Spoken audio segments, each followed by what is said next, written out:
Darian Thomas here, and today I'm going to put some knobs on my cabinets here, and I'm going to show you how to do it. So real quick, here's where I'm going to put some knobs, on.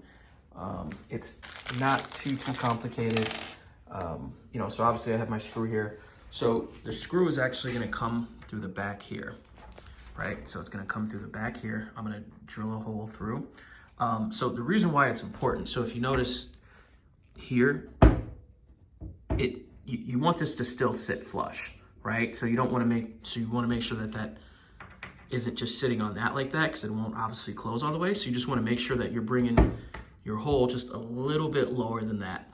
So what I'm going to use is I got a 3/16 bit here. I'm just going to drill my hole here, right? So I just want to make sure it's lower than that. I'm gonna drill my hole in. I'm gonna put my screw in. Once I put my screw in, so this knob is gonna screw in this way, right? So I'm gonna drill it, it's gonna screw in that way, and that is pretty much it. And you just continue to repeat the process. All right, so I got my hole pre-drilled. And again, like I was saying, this part, it's gonna go in like this, okay?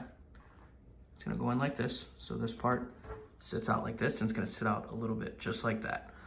So now, I'm gonna take this part and it's gonna screw right in.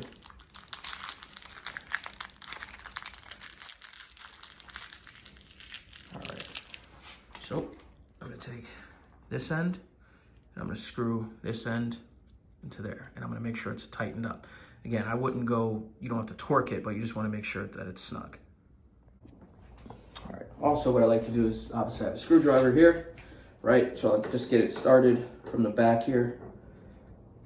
I'm gonna tighten it up, but I'm not trying to over torque it. It's very simple, just get it snug, just like that. So now, I'm just gonna repeat the process on all of them.